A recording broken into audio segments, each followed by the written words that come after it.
and welcome to Internet Archaeology, the podcast where we dive into nostalgia, weird internet stories, and forgotten games. I am your host, Emma Tanner, a 20-something-year-old college student who grew up chronically online. Speaking of online, we're talking about the world of children's pay-to-play games. Don't know what that is? Well, I guess we'll have to dig up some dead media. It's 2009, and you're in the store with your mom when you spot something. A shelf of adorable plush toys with soft but stringy fur and giant tags reading Plepkins in rainbow print. They're adorable, and you're a kid, so you tell your mom you need to have one. After a lot of begging, she obliges, and you are now the proud owner of a stuffed dog. Upon getting home, you find that the tag has a website on it, www.plepkins.com. So you have your mom help you with the family computer to check it out. Congratulations, you just became the proud owner of not only a stuffed dog, but a virtual one that looks just like it. Plepkins was started in 2005 by GAN's creative director Carl Borst. Borst had the idea to link toys to an online store and virtual world. Those who bought toys in store or online could register the code on the website and enter into said virtual world. There were 8 animals available to adopt in April of 2005. Black and white cat, black bear, cocker spaniel, cow, golden retriever, hippo, lion, and pig. In May, basset hound, cheeky cat, cheeky dog, elephant, golden white cat, and St. Bernard were released. Monkey, unicorn, and gray and white cat were released in June and July. Lil versions of the April lineup came in November. Once in the virtual world, players are greeted by an animated duck named Mrs. Birdie. She gives a short tutorial on how to care for your animal and what activities you can do with them. She's the adoption agent that you get your first pet from. Anyone can get the first pet for free, and I can't seem to find what the original pets looked like in-game, but those who signed on were given the free virtual pet. A purchase is required for any additional pets. Users were tasked with taking care of their new virtual pal and could take them to meet other players. If socializing wasn't your thing, you could always play casino-inspired minigames with your pet. These are what I personally preferred as a kid, since I leaned towards flash games and not MMOs. MMOs, by the way, stand for Massively Multiplayer Online Games, and sometimes you see it as MMORPG, which are Massively Multiplayer Online Role-Playing Games. I think I said that right. The pet I had as a kid was the Siamese cat, and I named her Cinnamon because why not? And the description they have for her is, quote, "This warm, caring cat is the perfect addition to any Plepkins family. Siamese cats are outgoing, lively, friendly, and lots of fun. Be sure to take this kitty to the clubhouse to chat and play games with their pals. To make your Siamese smile, pick up a succulent terrine of sardine at the W shop." As stated previously, unfortunately, my girl did not go and chat with her pals at the clubhouse because I did not like doing the multiplayer part of multiplayer games. But I do have a lot of fond memories of playing the little mini games. I really particularly liked, I can't remember exactly what it was. It was kind of like a Candy Crush type thing. And like your pet would occasionally pop up and be like, "You're doing great." And that was one of my favorite games to play on Plepkins as a kid. I liked being able to get like little accessories and toys and stuff to like decorate, because as you did things, you got coins or you get gifts for doing things, and you could decorate their little room that they had. Plepkins was intrinsically a pay-to-play game. You want more pets? Shovel out some money, kid. Plepkins wasn't the first game to utilize a membership or a pay-to-play platform in a massively multiplayer online game. There were other, larger games that dominated the childhood virtual world. Some lived in the fondest places of your childhood memories, while others made you go, "Oh yeah, I checked that out once." I think, for my generation at least, one of the biggest MMOs, besides Plepkins of course, was Club Penguin. First seeds of the tree that would become Club Penguin were planted in July 2000 by developer Lance Priebe. Priebe had been working on a Flash-based website game called Snow Blasters that eventually evolved into a social media-esque website called Penguin Chat in 2001. Penguin Chat 2 was released in 2003. Priebe liked chat features and a multiplayer online aspect and wanted to add that into a game while being safe for kids. Priebe and co-creators Lane Merrifield and Dave Crisco said they wanted, quote, something that had some social components but was safe and not just marketed as safe, end quote, for their kids. Crisco specifically stated he wanted to create a website for children that was free from advertisement, a statement that is simultaneously sad and funny considering what Club Penguin evolves into. In 2003, Merrifield and Priebe created a spin-off company, New Horizons Interactive, to focus on the development of their newest Penguin game. Work on their newest game spanned across 2004 and 2005. Following the name theming of their previous two games, it was called Penguin Chat 3.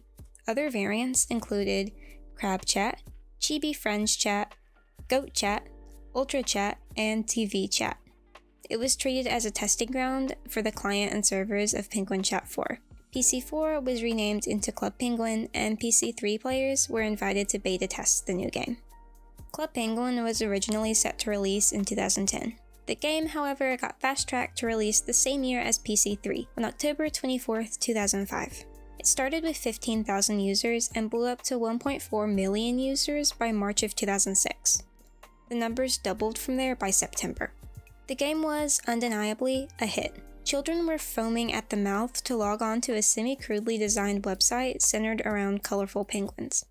I can't lie, I was one of them. There was something so incredibly charming about these silly little guys. There were chat censors resulting in a 24-hour ban if someone were to use inappropriate language to keep it as a safe space for children.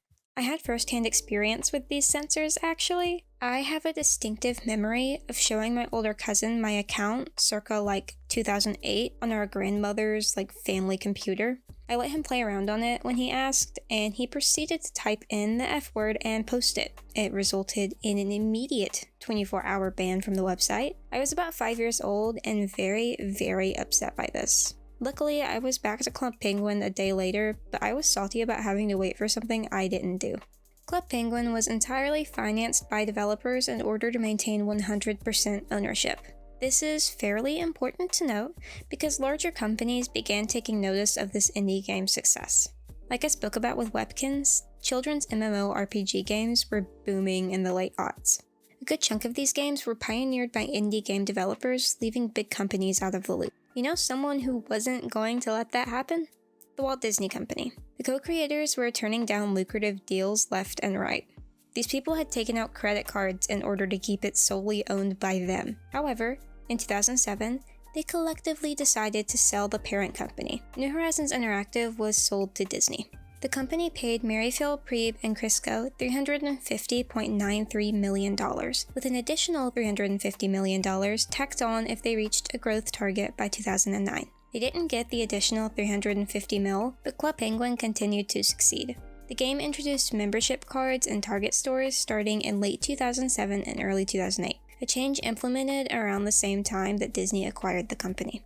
The first members-only event took place in summer of 2007 and became more frequent over the next few years. Memberships went for about $5 a month and had perks including making in-game purchases for clothing and accessories, the ability to adopt up to 75 Puffles, the game's mini pets, earning all stamps, additional parties and events, and more. To add to the status symbol of it all, everyone on the server you were on could see that you were a member. You leveled up membership status the longer you were an active member.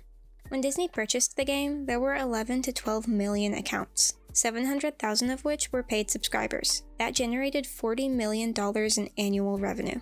By April 2005, Club Penguin was the 8th most used social media site. Disney already had 4 not nearly as successful MMOs, and Club Penguin brought a whole different type of workload. Merrifield had taken a backseat to daily game design in favor of branding and quality control of the game. He aided in merging New Horizon Interactive, now named Disney Studio Canada, with Disney Studio LA. Disney Studio Canada still continued to focus only on Club Penguin. Under Disney's rule, Club Penguin expanded its branding into video games, books, TV specials, music, and more. Disney also used the game to advertise upcoming projects of its own, fully taking away from Crisco's wish for it to remain advertisement-free. Disney also gave the game deeper lore and more activities than just visiting your igloo, town, the plaza, and a few more places. 3 international offices were opened in Brighton, England, Sao Paulo, Brazil, and Buenos Aires, Argentina. In 2011, a mobile game centered around the lovable Puffles was released. The same year, co-founder Merrifield left the company. The decline of Club Penguin began in 2015. That same year, Disney laid off 28 staffers from the Club Penguin Canada office. The Brighton office was shut down, and some LA team members were laid off. The Russian and German versions of the website were shut down, and Club Penguin seemed to be nearing its swan song. 2016 saw the shutdown of some of its minigames and the layoff of 30 Disney Studio Canada staff members. Given its continual layoffs and shutdowns, it was no surprise that Disney announced that Club Penguin would be shutting down entirely in 2017. Memberships were no longer granted starting January 31st, 2017, and netizens began speedrunning through getting banned from the servers. The fastest record was a whopping 37 seconds and 100 milliseconds. The last loyal remaining players were given free memberships days before its shutdown. Multiplayer operations were shut off, and 20 seconds later, at 12:01 a.m. on March 30th, 2017, Club Penguin servers were permanently discontinued. Players were left with the message, quote, "The connection has been lost. Thank you for playing Club Penguin. Waddle on," end quote. Club Penguin's arguably untimely demise hasn't stopped plenty of people from making spin-offs on both public and private servers. Very soon after the shutdown, a group of people began developing Club Penguin Rewritten, which used small web format files from the original game's website. Approximately 11 million players used Rewritten. The game briefly offered advertisements, which was where Disney apparently drew the line. Unfortunately, Club Penguin Rewritten was shut down in 2022 by Disney for copyright infringement. Developers were forced to hand over servers to London police, and they were immediately shut down. Lance Priebe, one of the creators of the OG Club Penguin, said he appreciated the escape it gave people during the pandemic, but worried for child safety. Another one of the creators, Lane Merrifield, said that, quote, "Controlling IP at the expense of the community will devalue it, not preserve it," end quote, in support of Rewritten. Other copycat Club Penguins have popped up, but they've not been nearly as successful as Rewritten. Neither Webkinz nor Club Penguin were the first MMOs to charge a subscription to play, but they were a lot of kids' introduction to it. The real culprit of MMO subscriptions is a mid to late 90s game called Meridian 59. It was the first 3D graphical MMO RPG and primarily centered around player versus player combat. It had a typical sword and sorcery setting and was fantasy-oriented. These games cost money to make. They are time-consuming and a real pain to invest into. I'm aware of that. It just doesn't feel right to target one of the most sensitive demographics, children, for a subscription service, or for advertisements in general. Targeting children is not just a 2000s problem. It's even worse today. As iPad kids are on the terrifying rise, they are being subjected to advertisements under our nose. Kids apps are filled with pop-up ads and microtransactions. When you slap a cute character or cool benefits onto these microtransactions, kids are gonna want it. Josh Grolan, the executive director for the Campaign for a Commercial-Free Childhood, said that ads in kids' games are, quote, "extremely disruptive and often overwhelm the playing experience. That's unfair to children and deceptive to parents who think they are downloading games which are educational. It's fundamentally unfair to manipulate a young child who does not understand what is happening," end quote.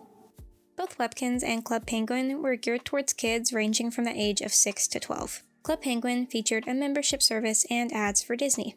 Apps nowadays are riddled with ads for other ad-riddled games. They might even resemble a part of the game, making it hard for children to discern what is ad and what is game. It's been a slippery slope that has evolved into quite the monster, if you ask me.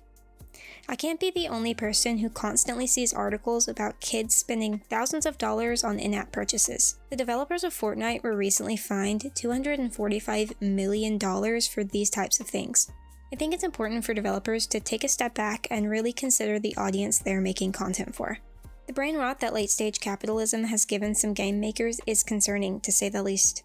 As kids, we weren't immune to the same things that kids nowadays are facing. It's our job to look out for them. All's that to say that we can look back on things like this in our childhood fondly, I do myself, and still see that there were issues in the way they were marketed towards us. That That was Internet Archaeology, the podcast where we dive into nostalgia, weird internet stories, and forgotten games. Once again, I'm your host, Emma Tanner. If you liked the show, feel free to give it 5 stars wherever you get your podcasts.